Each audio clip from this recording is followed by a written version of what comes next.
Escrito 165. Comienza la misión de Perea.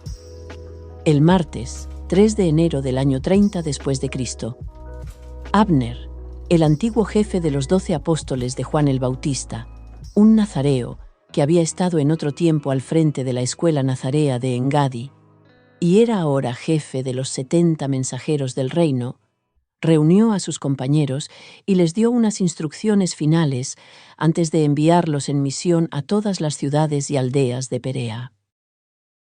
Esta misión continuó durante casi 3 meses y fue el último ministerio que ejercería el Maestro. Tras este, Jesús fue directamente a Jerusalén para pasar por los postreros momentos de su vida en la carne. Los 70, asistidos en su labor periódicamente por Jesús y los 12 apóstoles, trabajaron en las siguientes ciudades y pueblos y en unas 50 aldeas más: Zafón, Gadara, Macad, Arbela, Ramat, Edrei, Bosora, Caspín, Mispe, Gerasa, Ragaba, Sucot, Amatus, Adam, Penuel, Capitolias, Dión, Atita, Gada, Filadelfia, Jogbeja, Galaad, Bet-Nimra, Tiro, Eleale, Libias, Esbón, Calliroe, Bet-Peor, Sittim, Sibma, Medeba, Bet-Meón, Areópolis y Aroer. Durante todo este viaje por Perea, el colectivo de mujeres, integrado en ese momento por 62 miembros, asumió la mayor parte del cuidado de los enfermos. El desarrollo de los más elevados aspectos espirituales del Evangelio del Reino entraba en su último periodo y no se obró, pues, ningún milagro. En ninguna otra parte de Palestina habían trabajado los apóstoles y los discípulos de Jesús con tanta intensidad, y en ninguna otra región las mejores clases de ciudadanos aceptaron de forma tan generalizada las enseñanzas del Maestro. En esa época la población de Perea era gentil y judía casi en partes iguales, ya que de forma generalizada los judíos habían salido de estas tierras durante los tiempos de Judas Macabeo. Perea era la provincia más bella y pintoresca de toda Palestina. Los judíos acostumbraban a referirse a ella como la tierra al otro lado del Jordán. A lo largo de todo este período, Jesús repartió su tiempo entre el campamento de Pella y las salidas con los 12 para prestar su asistencia a los 70 en las distintas ciudades en las que éstos enseñaban y predicaban. Siguiendo las instrucciones de Abner, los 70 bautizaban a los creyentes, a pesar de que Jesús no les había dicho que lo hicieran.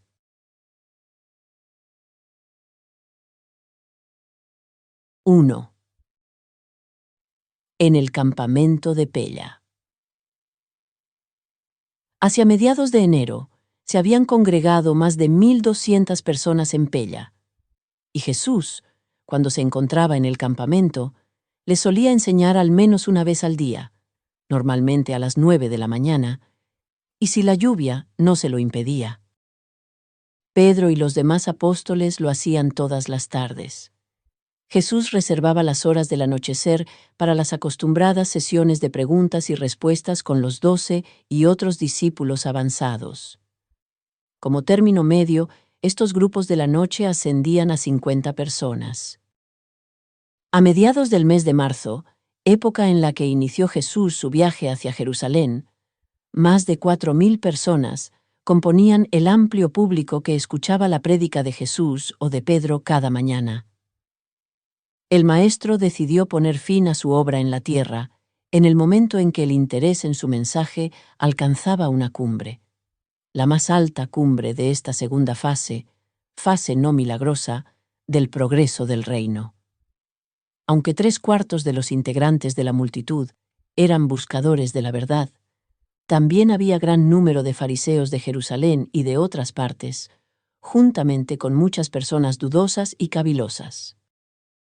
Jesús y los 12 apóstoles dedicaron mucho de su tiempo a la multitud reunida en el campamento de Pella. Los 12 casi no prestaron atención al trabajo en el terreno, limitándose a acompañar a Jesús de vez en cuando para visitar a los asociados de Abner. Abner conocía muy bien el distrito de Perea, puesto que éste fue el terreno en el cual su maestro anterior, Juan el Bautista, había realizado la mayor parte de su obra. Después del comienzo de la misión de Perea, Abner y los 70 no volvieron nunca más al campamento de Pella.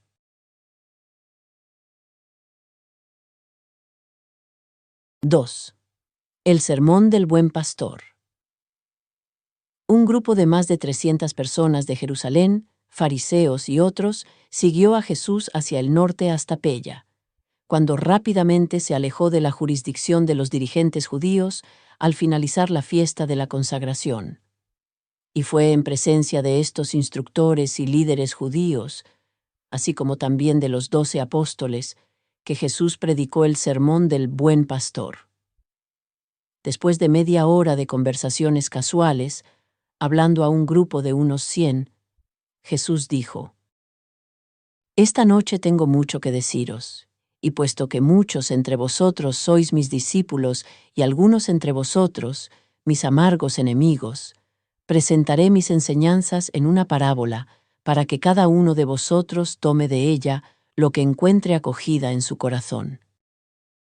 Esta noche hay ante mí hombres que serían capaces de morir por mí y por el Evangelio del Reino, y algunos de entre ellos así lo harán en años venideros. Y hay aquí también algunos entre vosotros, esclavos de la tradición, que me habéis seguido desde Jerusalén, y que, con vuestros líderes tenebrosos e ilusos, queréis matar al Hijo del Hombre. La vida que ahora vivo en la carne, a ambos os juzgará, a los buenos pastores y a los falsos pastores. Si los falsos pastores fueran ciegos, no tendrían pecado. Mas vosotros afirmáis que veis, vosotros profesáis ser maestros en Israel, por eso vuestro pecado permanecerá en vosotros. El buen pastor junta su rebaño en el redil por la noche en tiempos de peligro, y cuando llega la mañana, entra en el corral por la puerta, y cuando llama, las ovejas conocen su voz. Pero el pastor que entra al corral por otros medios y no por la puerta, es un ladrón y un salteador. El buen pastor entra al corral después que el portero le abre la puerta, y su rebaño, conociendo su voz, sale cuando llama. Y cuando ha sacado afuera todas sus ovejas, el buen pastor va delante de ellas. Las conduce y las ovejas le siguen. Sus ovejas le siguen porque conocen su voz. No seguirían a un extraño. Huirán de un extraño porque no conocen su voz. Esta multitud que está aquí reunida a nuestro alrededor es como el rebaño sin pastor, pero cuando les hablamos, ellos conocen la voz del pastor y nos seguirán. Por lo menos, los que tienen hambre de verdad y sed de rectitud, lo harán. Algunos entre vosotros no sois de mi redil, no conocéis mi voz y no me seguiréis. Puesto que sois pastores falsos, las ovejas no conocen vuestra voz y no os seguirán. Cuando hubo Jesús dicho esta parábola, nadie preguntó nada. Después de un tiempo nuevamente comenzó a hablar, siguiendo la conversación sobre la parábola.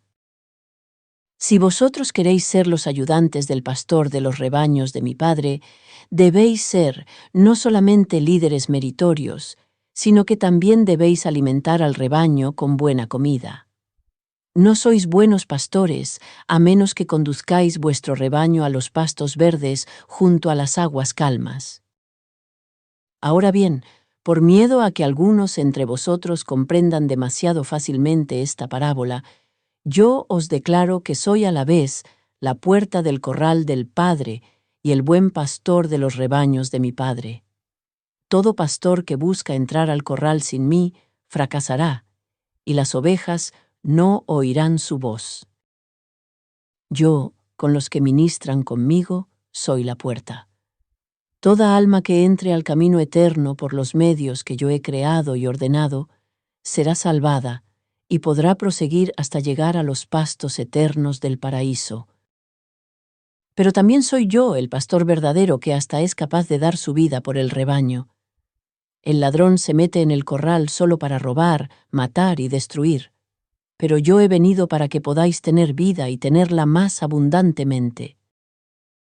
El asalariado huye ante el peligro y deja que las ovejas se dispersen y sean destruidas. Pero el pastor verdadero no huye cuando viene el lobo. Protege su rebaño y, si hace falta, da su vida por sus ovejas. De cierto os digo, amigos y enemigos, yo soy el pastor verdadero. Yo conozco a los míos y los míos me conocen a mí. No huiré frente al peligro. Completaré este servicio hasta que la voluntad de mi Padre sea hecha, y no abandonaré al rebaño que el Padre ha confiado a mis cuidados. Pero tengo muchas otras ovejas que no son de este redil, y estas palabras son verdaderas no solo para este mundo. Estas otras ovejas también oyen y reconocen mi voz, y yo he prometido al Padre que todas serán conducidas a un mismo rebaño, a una sola hermandad de los hijos de Dios. Entonces todos vosotros conoceréis la voz de un solo pastor, el pastor verdadero, y todos reconocerán la paternidad de Dios. Así pues, sabréis por qué el Padre me ama y ha puesto en mis manos todos sus rebaños de este dominio para que los cuide.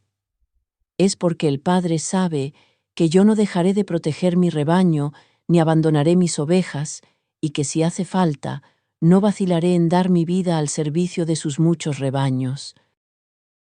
Pero recordad que si doy mi vida, la tomaré de nuevo. Ningún hombre, ni ninguna otra criatura puede quitarme la vida. Tengo el derecho y el poder de dar mi vida, y tengo igual derecho y poder para tomarla nuevamente. Vosotros no podéis comprender esto, pero yo recibí esta autoridad de mi Padre, aun antes de que existiera este mundo. Cuando oyeron estas palabras, sus apóstoles quedaron confundidos. Sus discípulos estaban asombrados, mientras que los fariseos de Jerusalén y de los alrededores salieron en la noche diciendo: «Está fuera de sí o poseído por un diablo». Pero aun algunos de los maestros de Jerusalén dijeron: «Habla como quien tiene autoridad. Además, ¿quién ha visto a uno poseído por un diablo abrir los ojos de un hombre que nació ciego y hacer todas las cosas maravillosas que este hombre ha hecho?». Al día siguiente, cerca de la mitad de estos maestros judíos profesaron su creencia en Jesús, y la otra mitad retornó espantada a Jerusalén y a sus hogares.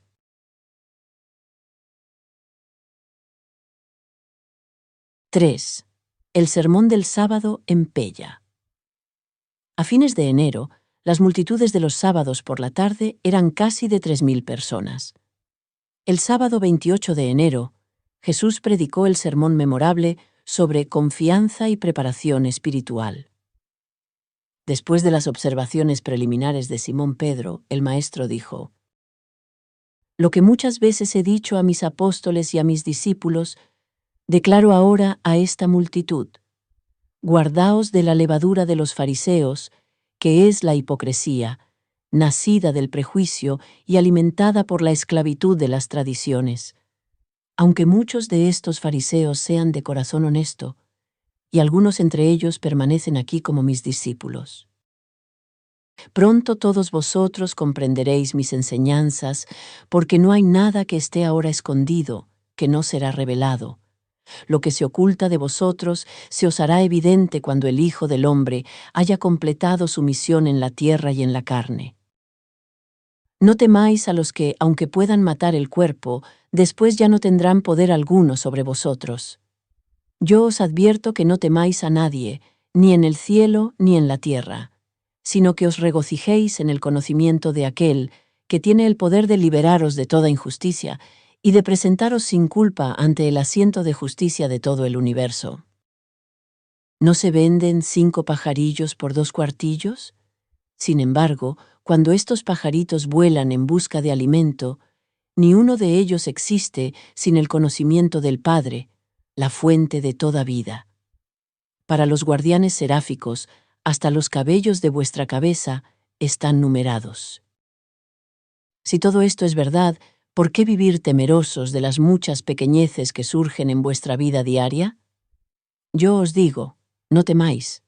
Vosotros valéis mucho más que muchos pajarillos. Todos los que entre vosotros habéis tenido el valor de confesar vuestra fe en mi evangelio ante los hombres, yo presentaré a los ángeles del cielo.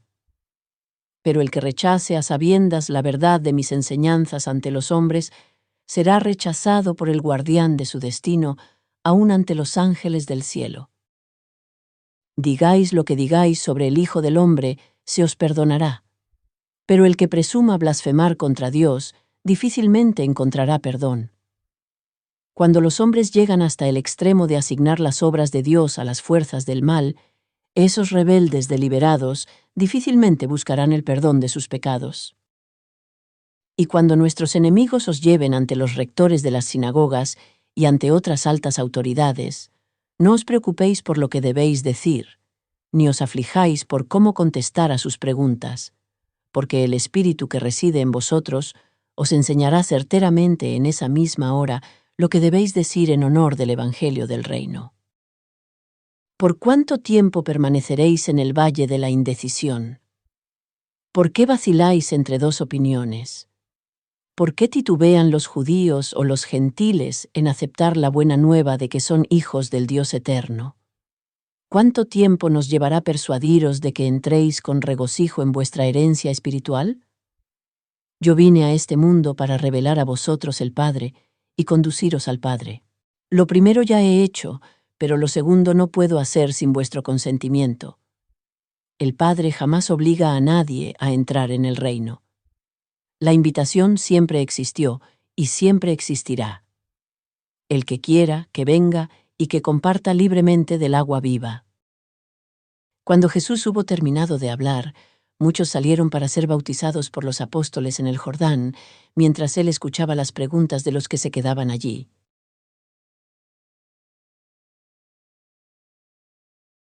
4. La división de la herencia. Mientras los apóstoles bautizaban a los creyentes, el maestro hablaba con los que se quedaban allí. Y cierto joven le dijo: Maestro, mi padre murió dejándonos muchas propiedades a mí y a mi hermano, pero mi hermano se niega a darme lo que es mío. ¿Quieres tú, pues, ordenar a mi hermano que comparta esta herencia conmigo? Jesús se indignó ligeramente de que este joven de mentalidad material trajera a colación tal cuestión de negocios, pero aprovechó la ocasión para impartir una enseñanza ulterior.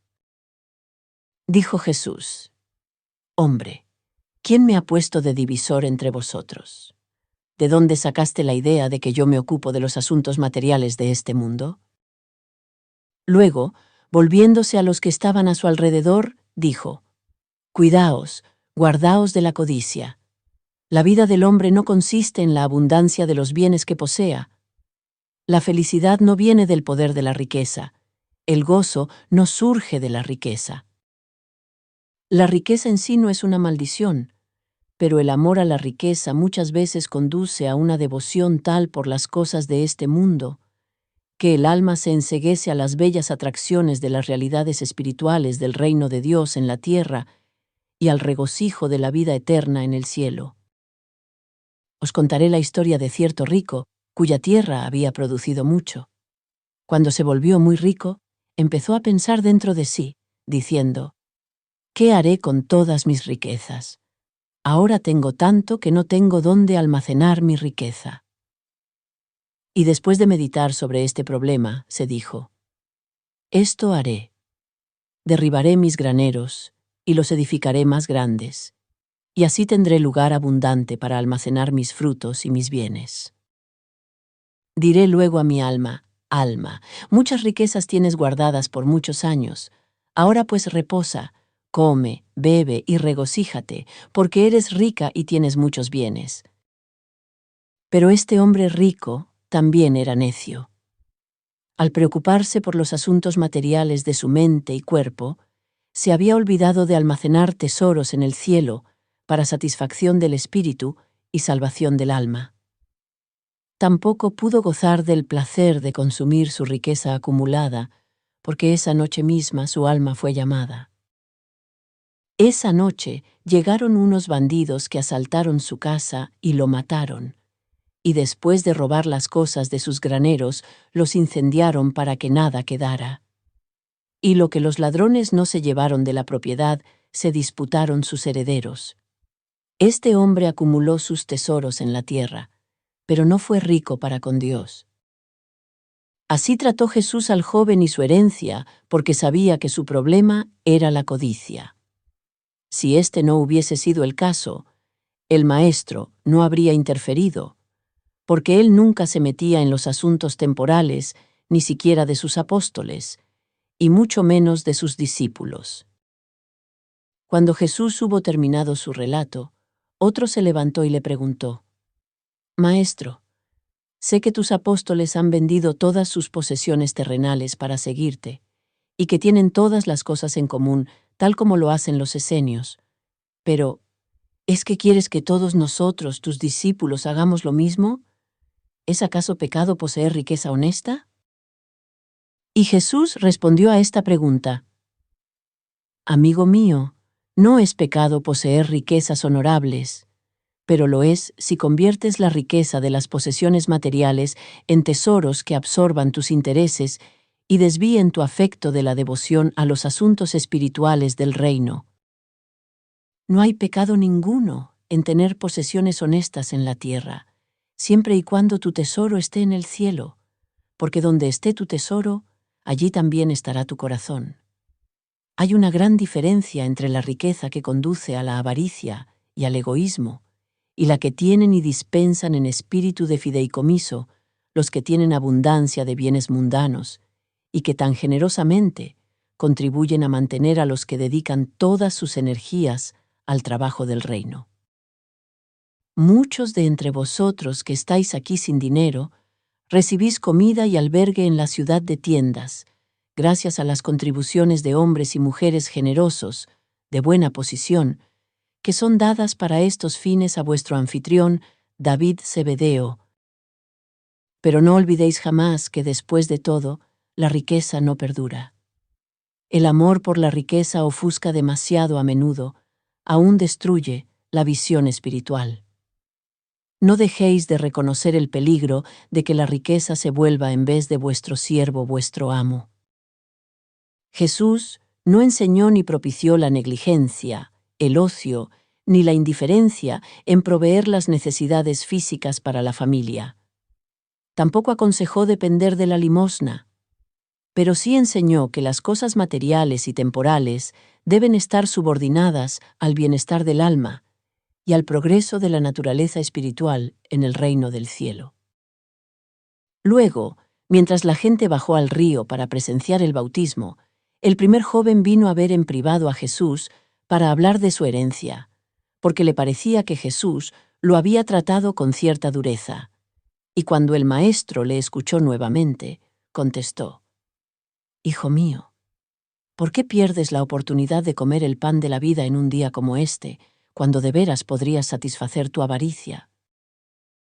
¿Acaso no sabes que las leyes judías de la herencia serán administradas con justicia si compareces con tu queja ante el tribunal de la sinagoga? ¿Acaso no puedes ver que mi obra tiene que ver con asegurarme de que tú sepas sobre tu herencia celestial? ¿No has leído en la Escritura: hay el que acumula riquezas con avaricia y sacrificio, y esta es la porción de su recompensa? Cuando dice: ya hallé reposo y ahora podré comerme mis bienes, pero no sabe lo que el tiempo le traerá, y que también deberá abandonar todas estas cosas a otros cuando muera. ¿Acaso no has leído el mandamiento: no codiciarás? Y nuevamente, ellos comieron y se llenaron y engordaron, y luego se volvieron hacia otros dioses. ¿Has leído en los Salmos que el Señor odia a los codiciosos y que mejor es lo poco del justo que las riquezas de muchos protervos? Si se aumentan las riquezas, no pongas el corazón en ellas.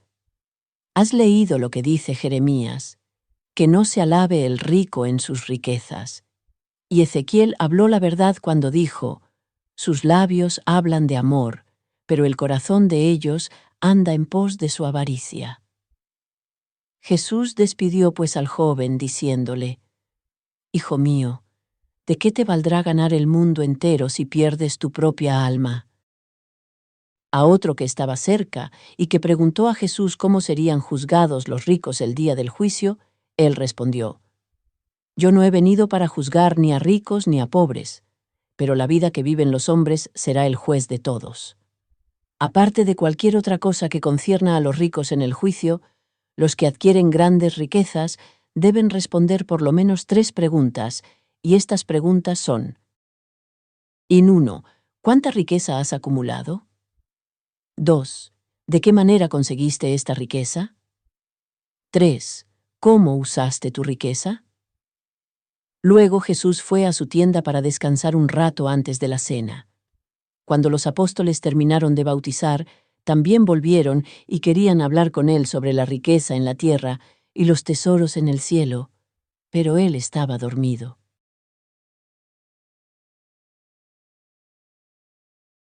5.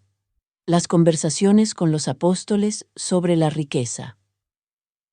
Esa noche después de la cena, cuando Jesús y los 12 se reunieron para su conferencia diaria, Andrés dijo: Maestro, mientras nosotros bautizábamos a los creyentes, tú hablaste muchas palabras a la multitud que allí permanecía, pero que nosotros no escuchamos.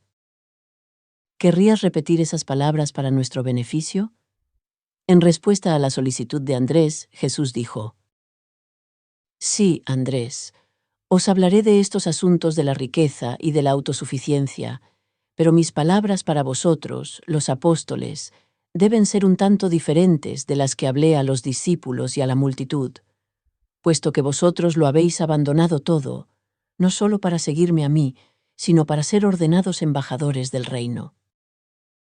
Ya habéis tenido varios años de experiencia y sabéis que el Padre cuyo reino proclamáis no os abandonará. Habéis dedicado vuestra vida al ministerio del reino. Por lo tanto, no os angustiéis ni os preocupéis por las cosas de la vida temporal, ni por lo que comeréis, ni por lo que pondréis sobre vuestros cuerpos. El bienestar del alma es más que comida y bebida. El progreso en el espíritu está muy por encima de la necesidad del atavío.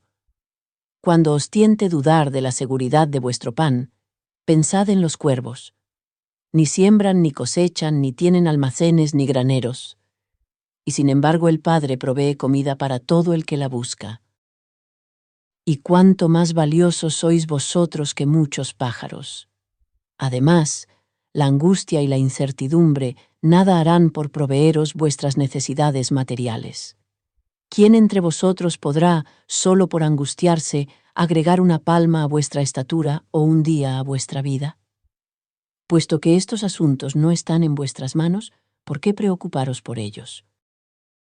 Pensad en los lirios y cómo crecen. No se afanan ni hilan. Mas os digo que ni aun Salomón con toda su gloria se vistió como uno de estos.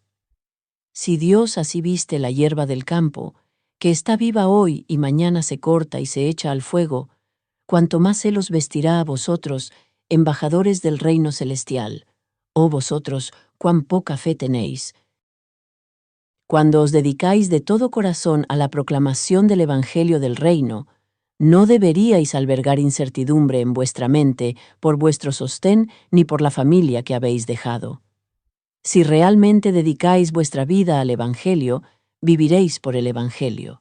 Si tan solo sois discípulos creyentes, debéis ganaros vuestro pan y contribuir al mantenimiento de todos los que enseñan y predican y curan. Si os preocupáis por vuestro pan y agua, ¿de qué manera diferís de las naciones del mundo que tan diligentemente buscan dichas necesidades? Dedicaos a vuestra obra, creed que tanto el Padre como yo conocemos vuestras necesidades. Dejadme aseguraros de una vez por todas de que, si dedicáis vuestra vida a la obra del reino, todas vuestras necesidades reales serán suministradas. Buscad las cosas más grandes, y las menos importantes serán halladas. Pedid cosas celestiales, y las cosas materiales estarán incluidas. La sombra por seguro sigue a la sustancia. Tan solo sois un grupo pequeño, pero si tenéis fe, si no tropezáis con el temor, yo os declaro que será satisfacción de mi Padre daros este reino.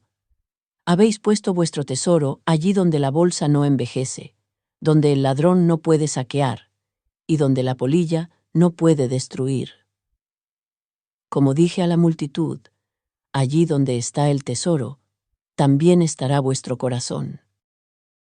Pero en la tarea que nos aguarda, y en lo que queda para vosotros después que yo vuelva al Padre, habréis de pasar duras pruebas. Guardaos todos contra el temor y las dudas. Cada uno de vosotros, preparad vuestra mente y dejad que vuestra lámpara siga encendida. Guardaos como hombres que están esperando el regreso de su amo de una fiesta nupcial, para que, cuando él vuelva y golpee en la puerta, podáis abrirle con rapidez. A estos siervos vigilantes los bendecirá, pues los encuentra fieles en momentos tan importantes. Entonces hará el amo que los siervos se sienten, y él les servirá. De cierto os digo, que una crisis se avecina a vuestras vidas, y os corresponde vigilar y estar listos. Bien comprendéis que ningún hombre permitirá que entren ladrones a su casa si sabe la hora en que llegarán esos ladrones. Cuidad también de vosotros mismos, porque en el momento en que menos lo penséis y en la forma que menos sospechéis, el Hijo del Hombre partirá. Los 12 permanecieron sentados en silencio por varios minutos. Algunas de estas advertencias las habían oído antes, pero no dentro del marco que se les presentaba en esta ocasión.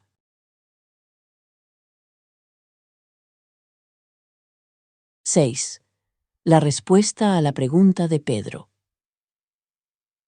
Mientras estaban allí sentados pensando, Simón Pedro preguntó: ¿Es que dices esta parábola para nosotros, tus apóstoles, o para todos los discípulos?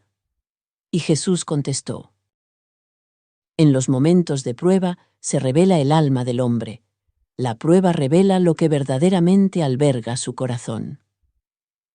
Cuando el siervo haya pasado la prueba, el amo de la casa pondrá a este siervo al frente de la casa y le confiará su hogar, sabiendo con tranquilidad que sus hijos serán debidamente cuidados y alimentados. Asimismo, yo pronto sabré en quién podré confiar el bienestar de mis hijos cuando regrese al Padre. Así como el amo de la casa pondrá los buenos y probados siervos a cargo de los asuntos de su familia, del mismo modo yo pondré a cargo de los asuntos de mi reino a los que resistan las pruebas de este período. Pero si el siervo es holgazán y piensa en su corazón, mi amo tarda en llegar, y comienza a maltratar a los demás siervos y come y bebe con los borrachos, y entonces el amo regresará en el momento en que él no lo espera, y encontrándolo infiel, lo expulsará en deshonra. Por lo tanto, hacéis bien en prepararos para ese día en que de pronto seréis visitados inesperadamente. Recordad, mucho se os ha dado, por lo tanto, mucho se esperará de vosotros. Duras pruebas se os avecinan. Yo tengo un bautismo que me bautizará, y vigilaré hasta que esto se haya llevado a cabo. Vosotros predicáis paz en la tierra, pero mi misión no traerá paz en los asuntos materiales de los hombres, por lo menos, no por un tiempo. La división es el único resultado posible cuando 2 miembros de una familia creen en mí y 3 de ellos rechazan este evangelio. Amigos, parientes y seres queridos están destinados a estar los unos contra los otros por causa del evangelio que vosotros predicáis. Es verdad que cada uno de estos creyentes tendrá una gran paz duradera en su corazón, pero la paz en la tierra no llegará hasta tanto no estén todos dispuestos a creer y a ingresar en la herencia gloriosa de la filiación de Dios. Sin embargo, salid a todo el mundo y proclamad este evangelio a todas las naciones, a todo hombre, mujer y niño. Fue este el fin de un día sábado pletórico y fructífero. Al día siguiente, Jesús y los 12 fueron a las ciudades del norte de Perea para visitar a los 70, quienes estaban trabajando en estas regiones bajo la supervisión de Abner.